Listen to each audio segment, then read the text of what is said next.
तुम्हाला माहिती आहे का 11 एप्रिलला नक्की काय? 1827 साली पुण्यात एका माळी कुटुंबात एक मुलगा जन्माला आला. नाव होतं ज्योतिराव फुले. त्या काळात शिक्षण फक्त उच्चवर्णीयांसाठी होतं. एका माळ्याच्या मुलानं शाळेत जाणं म्हणजे समाजाला धक्का होता. पण ज्योतिरावांना एक गोष्ट कळली, जो अडवतो तो शिक्षणापासून अडवतो. कारण त्यांना माहीत असतं की शिक्षण बदलतं. 1848 साली त्यांनी पुण्यात मुलींसाठी पहिली शाळा उघडली.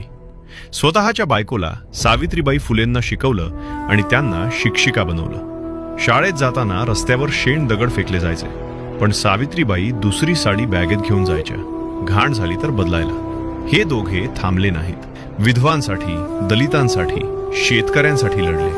ज्योतिरावांनी एक वाक्य लिहिलं होतं, विद्येविना मती गेली, मतीविना नीती गेली.